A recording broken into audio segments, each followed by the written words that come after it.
Tuloy.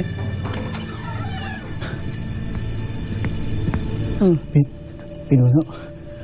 Oh, kumusta nang lagay ni Osram?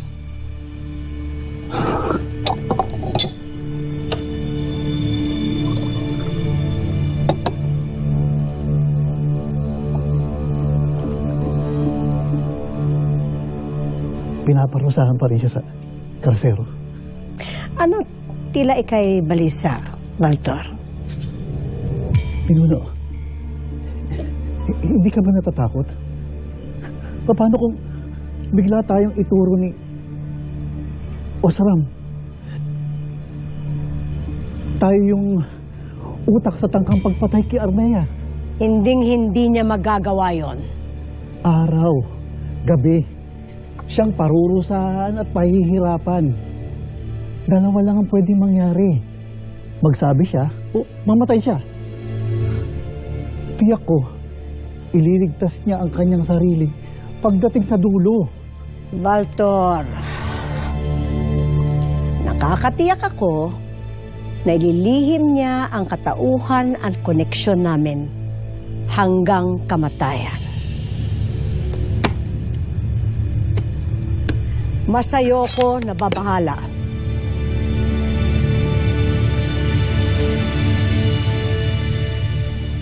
Tila naduduwag ka na.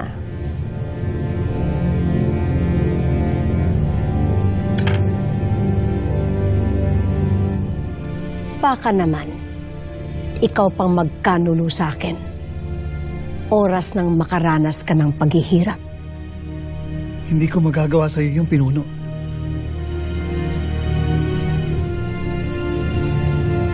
Tiyakin mo lang na hinding-hindi ka magsasalita sa Armeyang yon.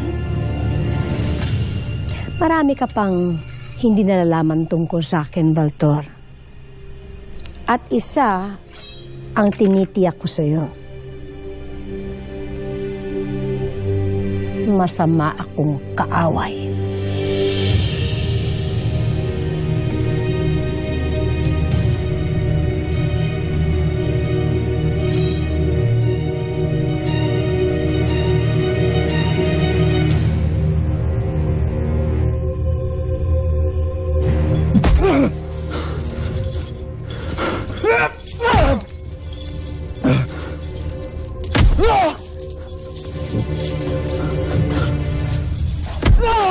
Shena!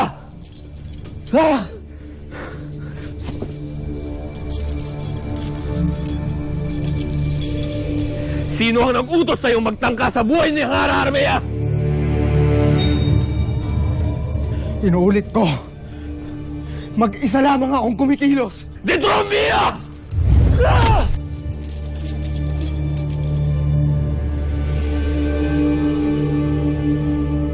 Hindi ka maglalakas loob na pagtraidoran ang ating Hara nang hindi lamang isang beses kung walang nag-uudyok sa iyo!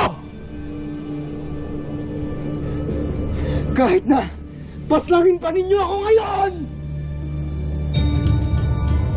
Wala kayong makukuhang pangalan mula sa akin! Hindi kamatayan, kundi walang hanggang parusa at magpapahirap ang ipaparana sa amin sa iyo!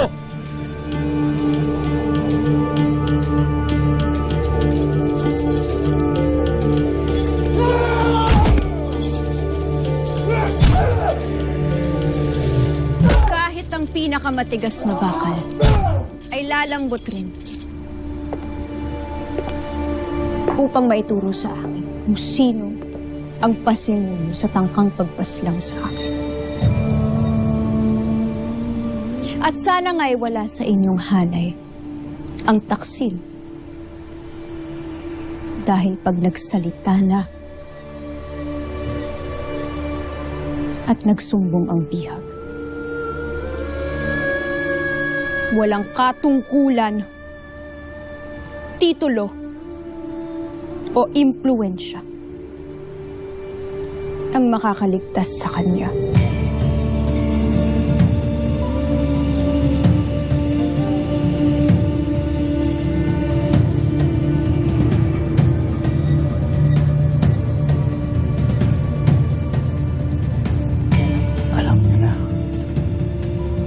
may hinala na siyang may kinalaman ka punong tabon. Huwag nga lang sana magsalita si Osram.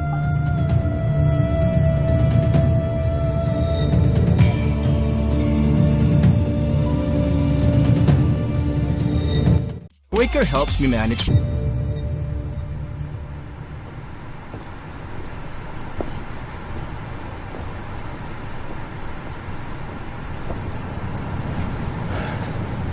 Kami raw ay iyong pinatawag, mahal na Hara. Nais lamang kita bigyan ng pabuya.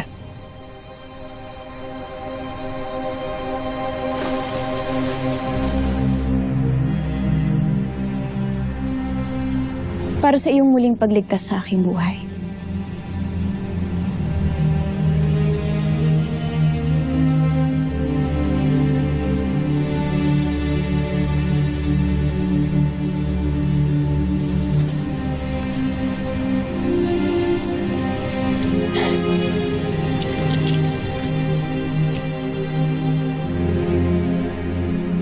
Gatek, Daron.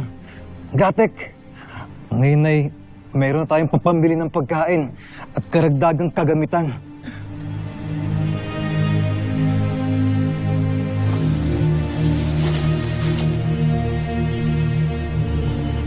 Olbak, Agape Abi, mahal na Hara. Ngunit hindi ko matatanggap ang inyong pabuya. Ano't tinatanggihan ang biyayang pinagkakaloob ko sa'yo? Sapagkat hindi nabibili o nababayaran ang aking katapatan. Lalo na sa'yo, mahal na Hara.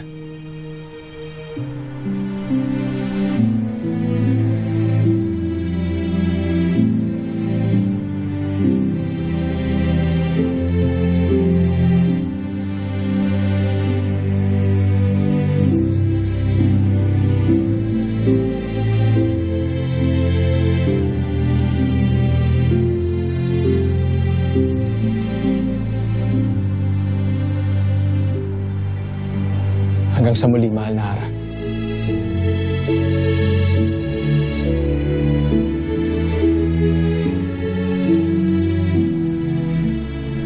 Mainam na si Daron ay may paninindigan.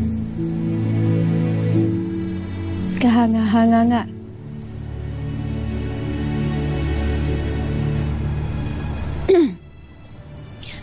Ang kanyang paninindigan.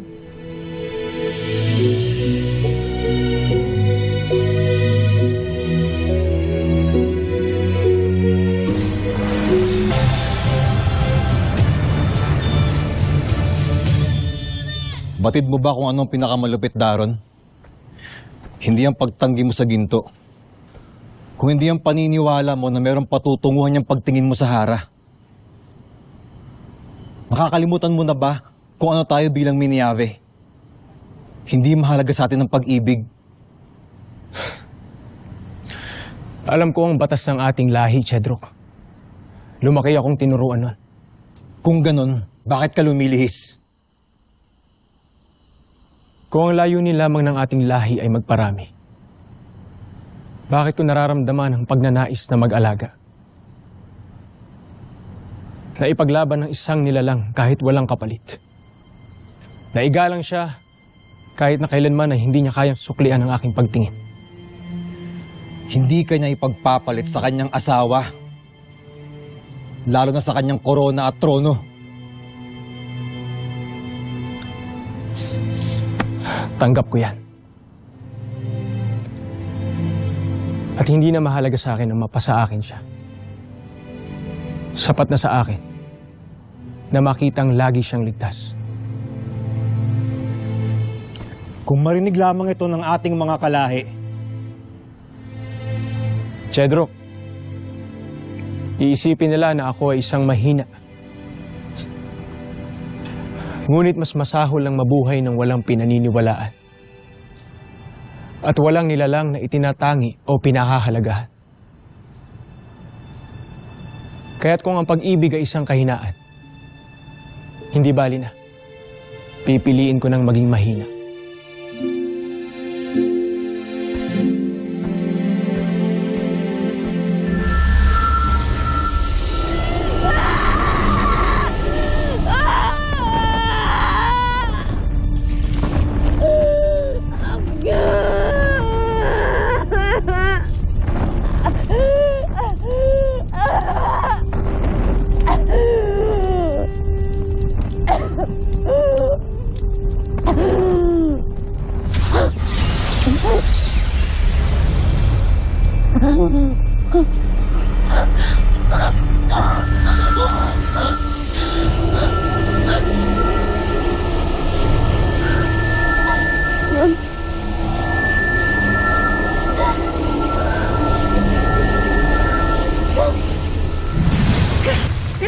Ada!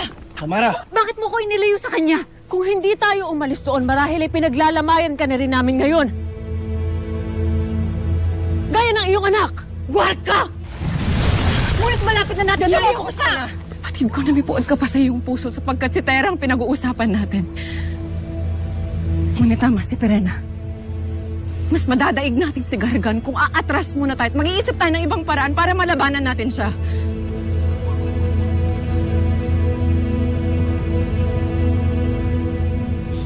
Danaya! Danaya! Study ka talagang tunay.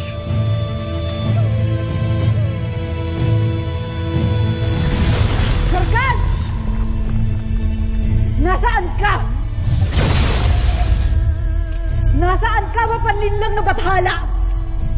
Magpakita ka sa akin! Sapagkat isinusumpa ko, hindi ko lamang babawiin ang iyong ng aking anak. Ipaparanas ko sa'yo ang iyong katapusan!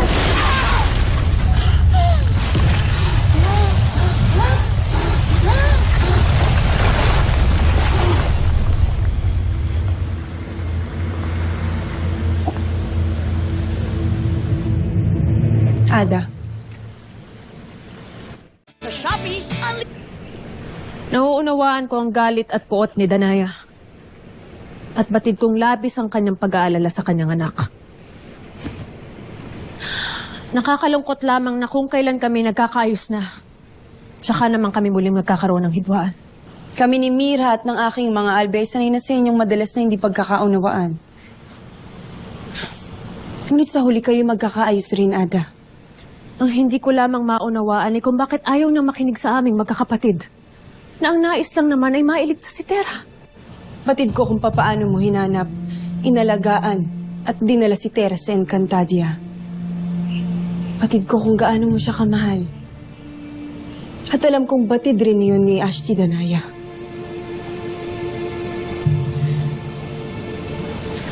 Mabuting humingi ka na lamang ng tawad sa kanyang pagbabalik.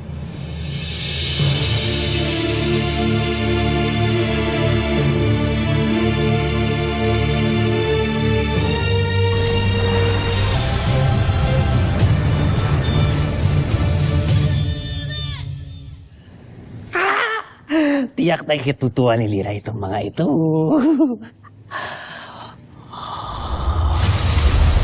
Ayun ang Nifa!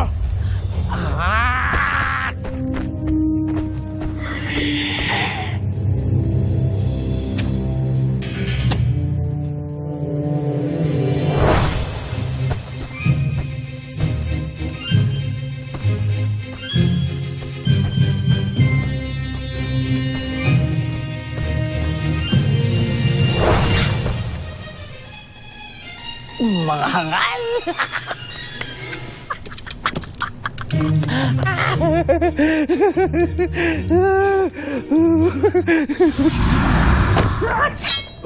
Sa akala mo ba'y matatakasan mo kami?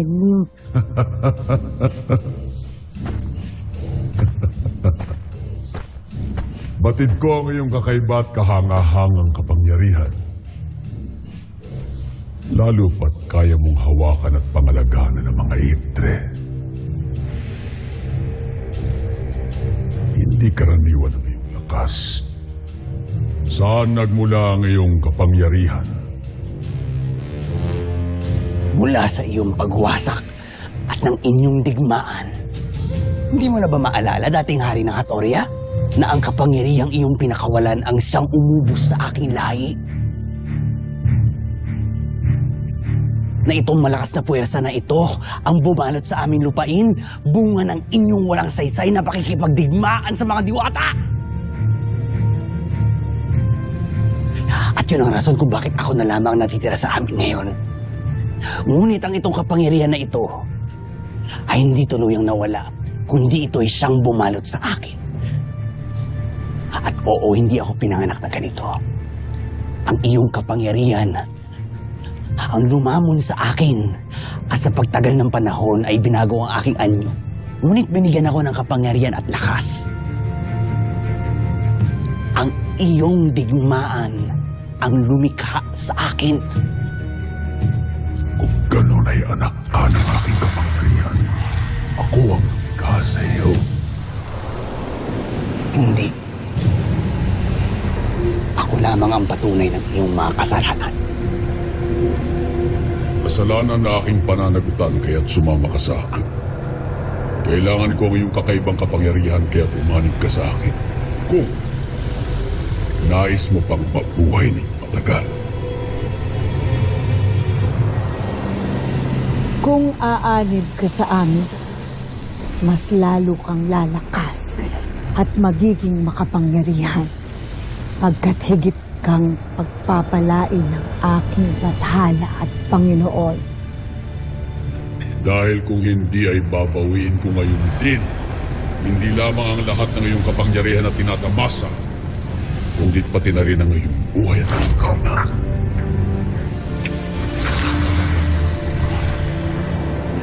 Mahal ko ang aking buhay. Kaya ako'y pumapayag.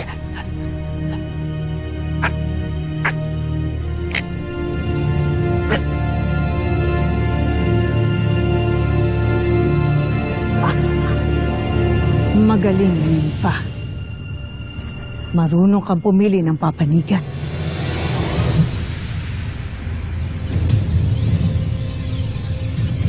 Mga hangal at uto-uto. Son of Christ!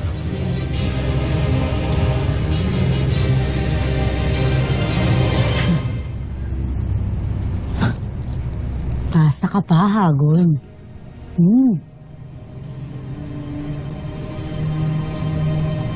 Fairness din kay Agnem, ah.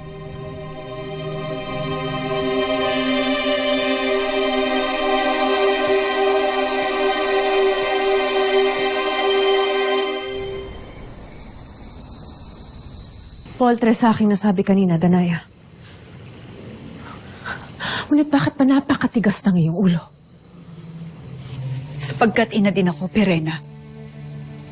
At nakatitiyak ako na masigit pa ang iyong gagawin sakaling si Flamara o si Mira ang makulong naman sa brilyante ni Gargan. Tunay bang ang Eve Trinitera ay nasa loob ng brilyante? Hindi ba't nasaksihan natin lahat ito na ipakita ni Gargan? Mahusay man lang si Gargan. At nasaksihan nating lahat yon dahil minsan niya na rin tayong pinaglaruan. Ngunit ito'y winika na rin sa atin ni Cassiopeia. Ngunit paano kung maging ang kanyang tinig ay gawa lamang rin ni Gargan? Pati ang mga ipinakita niya sa atin. Paano kung ang lahat ng ito ay isang palabas lamang? Naniniwala akong nasa kanya ang Eve ng aking anak. Yun lamang magpapaliwanag kung bakit hanggang ngayon ay hindi pa sinusundo ng mga retre ang kanyang kaluluwa. Ngayon kung hindi kayo kumbinsido, ay hindi ko na kayo pipilitin. Hahanapin ko si Gargan saan man sulok ng mundong ito. Danaya, batid mo na malaki ang paghanga ko sa'yo sa talas ng pag-iisip at sa pakikipaglaban. Ngunit ngayon nakikiusap ako. Huwag kang magpadalos-dalos at huwag kang susugod doon na mag-isa. Kung gayon ay muli kang magtiwala sa akin, amihan, hindi ako magpapadalos-dalos. Sapagkat meron akong binabalak upang malaman at mapatunayan na nasa itim na brilyante nga ang aking anak.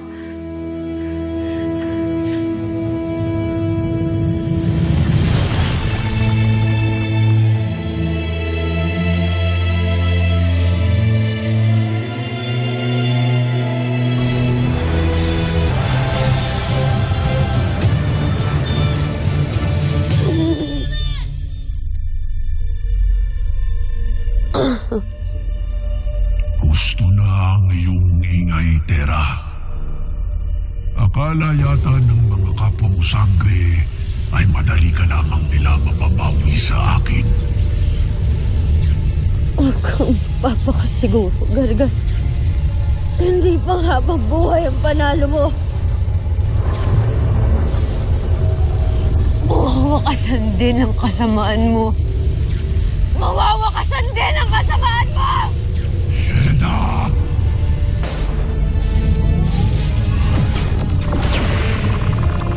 Kahit anong sabihin mo, Tera, wala ka ng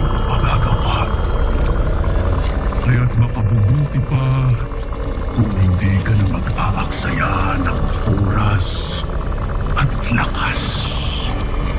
What the heck? So tama nga ang kutob kong nasa loob ng dyan na yan si Tera. Panginoon, kung nagawa niyong ikulong ang Eve Tree ni Tera sa loob ng Brilyante, baka naman pwede niyong kunin ang Eve Tree ni Olgana. Bagamat hindi siya isang diwatay, matatag ang paniniwala niya sa inyo, Panginoon. Saur, maghunos-tili ka muna sa iyong mga hinihiling at mayroon pa akong mas mahalagang kailangang matupakin. Patawad, Panginoon.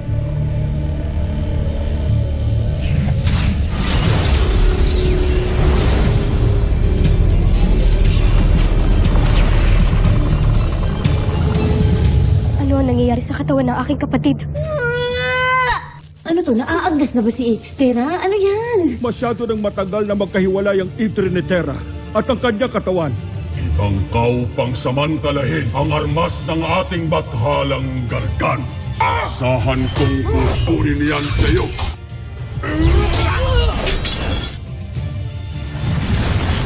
Duda-dudang Pashnea. Mga Krishna, hindi mo ako mabibihag.